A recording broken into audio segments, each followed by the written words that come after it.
Good afternoon. It's another full day at Space Symposium. We've got a very busy exhibit floor. We've had a very busy day.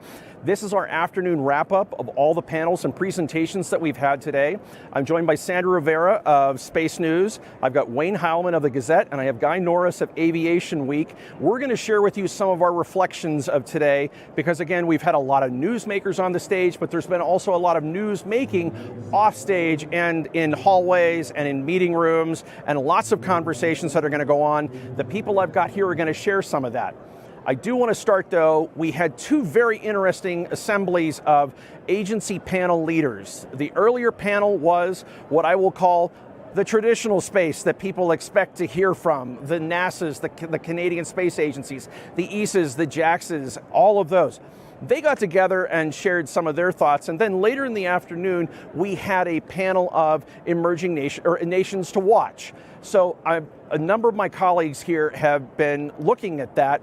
I will say one of the things, a quick takeaways, and I want to have Wayne I want to have Sandra and Wayne weigh in on this, but a couple quick things that I will share to tee this off.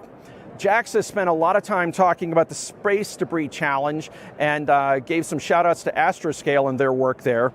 NASA's Deputy Administrator Pam Melroy talked about the challenge of protecting the space station from debris. But there was a very collective comment that everybody sort of said. Everybody agrees space is hard, but politics makes space even harder. That's not a direct quote, but that's sort of a summation of what was coming out of that. And a very powerful question that was posed by the DLR leadership was, how do we work together and what is the alternative? Sandra, let me start with you as to any reflections that you've heard from the panel and what they said today. I think one of the themes in the national security space that we're hearing today and for the last several days, the impact that the conflict in Ukraine has had on the space business, on partnerships, on the way the government and commercial industry interact. And I think there's some very key examples that we covered here at Space Symposium. For example, the CEO of ULA, Tori Bruno, spoke about how a contract that was awarded by Amazon to launch its mega constellation is going to have such an impact on the industry that the United States and the West will never again be dependent on Russia for space launch. So he made some very interesting comments on that and the significance of that. And the second example that we heard about today was during a panel hosted by Hawkeye 360, a remote sensing company. And at that panel, we heard from Dave Gautier, who is the Director of Commercial Procurement for the National Geospatial Intelligence Agency, and he explained how the government and the commercial industry partnered to help Ukraine get intelligence, get open source intelligence, and also to share that intelligence to all, to the entire world and the news media. So it was a really extraordinary collaboration, and it speaks to, the whole theme of the conference here, which is the role of commercial space and the impact of this conflict. Thank you. Great. Wayne, what were your thoughts as to what you heard today from the panel? And space is hard, but politics makes it harder. Sure, and one of the panelists talked about how what happens on Earth influences what happens in space. Mm-hmm. And that's clearly happening in relation to Ukraine and the sanctions that have prompted the Russian response of withdrawing from cooperating on the space station or in the Mars rover mission.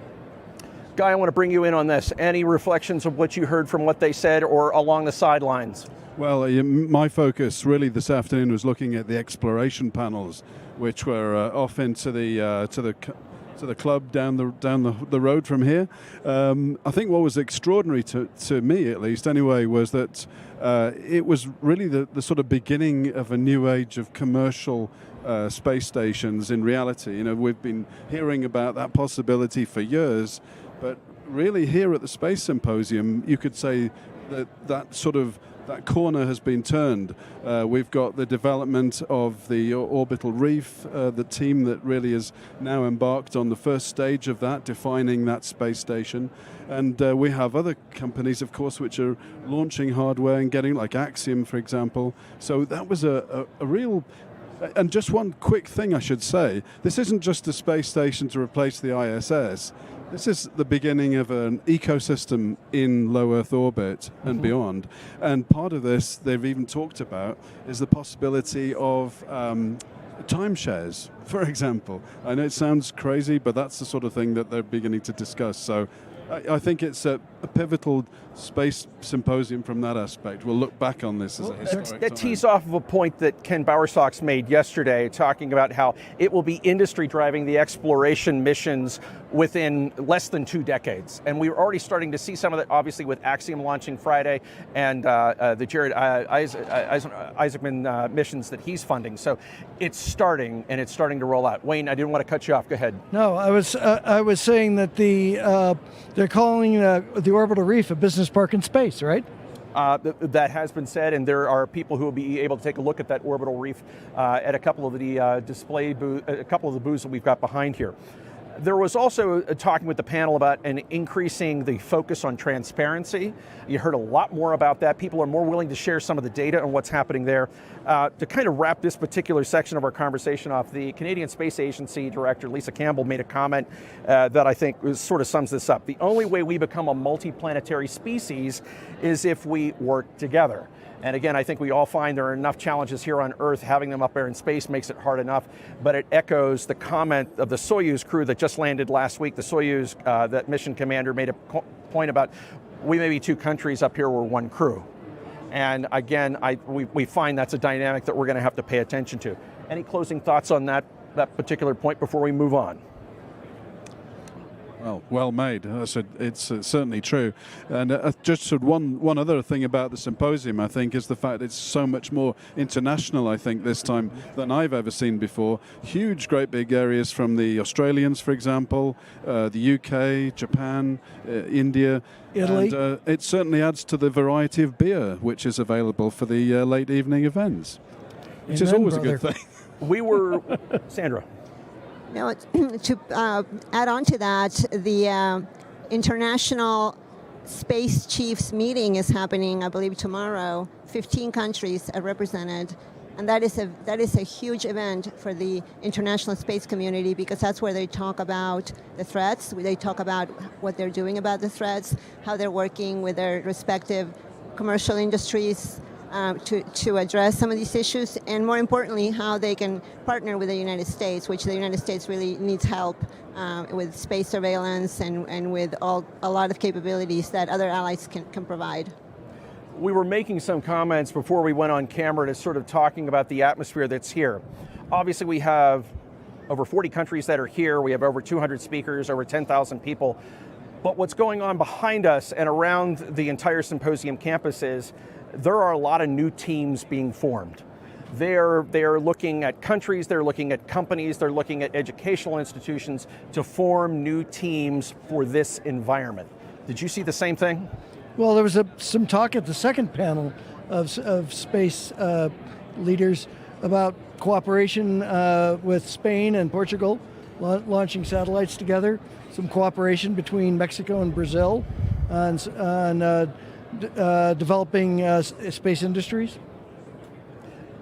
There are very unique partnerships that are starting to be formed here. Any other thoughts on that?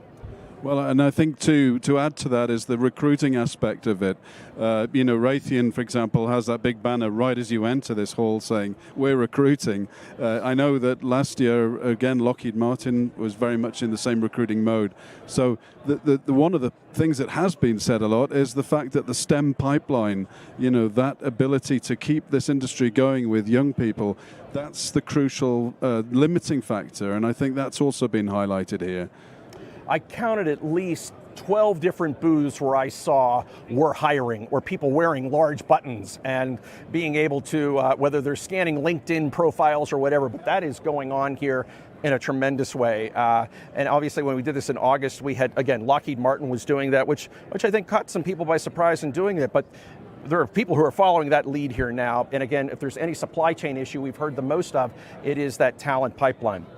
I now want to talk a little bit about Symposium itself. Sandra, how many symposiums have you been a part of? 4. You've been a part of 4.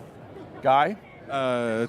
Since 2008 was my first. So, okay. Yeah. I want to bring in, I've got Maynard here. Maynard, if I can bring you here on camera. I have Maynard Okirke here, who is Hip Hop Science. He is a social media influencer that we've had be part of the Space Foundation's social media team. Maynard, this is your first symposium. Yes. I had a conversation with you earlier. I wanted to hear from you, your reflections on what you've taken in and what it's been like. Yes, yeah, it's my first symposium. It's been an absolutely incredible time. I think one of the biggest takeaways for me, my platform is all about inspiring the next generation. And I think that's been a common thread here from everybody, right? Is how are we going to inspire that next generation to continue the movement of everything that we're doing here? Bring this energy and excitement that's here at the symposium and bring that out to the students, bring that out to the young working professionals. And that's something I'm really passionate about taking away from here and seeing how I can utilize my platform to be able to bring that energy and bring that motivation and that inspiration to others that are continuing this space race and the space exploration for sure. Maynard, we're thrilled to have you. We're thrilled to have all of you here. But I have what I will call the dean of the I'll call it the Space Symposium Media Corps. Wayne Heilman has covered all 37 symposiums. Wayne, tell us about the first symposium. Well, the first symposium was a really small event. I think it was one ballroom in the Broadmoor, maybe 100 people or a few more, and plenty of elbow room. Now today, it kind of felt like being on the Strip in Las Vegas, right? Elbow to elbow, or in a concourse at Denver International, where you're constantly in a crowd and just tons and tons of people. So how have you seen Symposium evolve other than just sort of size? Well, this year, for the first time, you're having some off-site events, events that aren't at the Broadmoor. You have a whole track down at Cheyenne Mountain Resort. It's about a mile away, but another major local resort that it shows that the symposium has grown so much, one hotel can't contain it all. One exhibit hall couldn't contain it, a second exhibit hall couldn't contain it, and now it's a second campus is what it has become. Wayne, Space Foundation has something for you. And if I can have a colleague of mine, Amber, bring over. Wayne, on behalf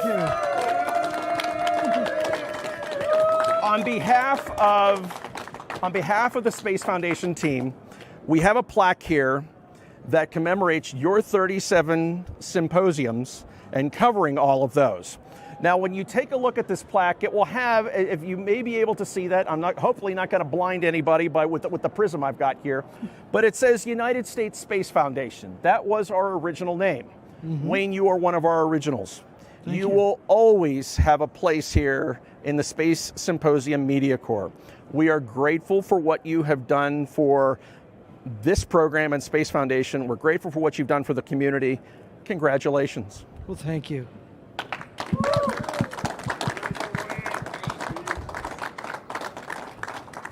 And we'll get you a pass for any other symposium you want to come to.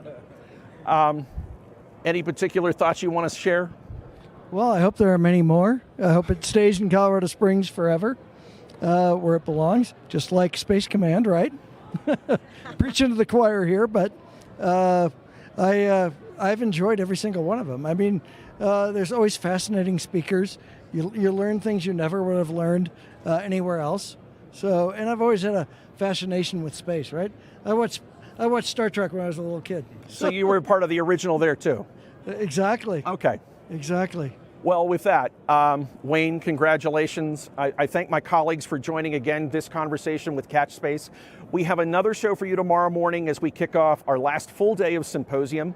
We're grateful to you, our virtual audience. I'm grateful to my media colleagues, and I'm grateful for Maynard for joining this at the last minute. All of us at Space Foundation want to keep you engaged with this conversation. Please follow us on our social channels at 37Space, hashtag Space Symposium, as well as hashtag Space Foundation. We're grateful for your engagement. We look forward to more. Have a great afternoon, and we'll see you tomorrow for our symposium program. Thank you.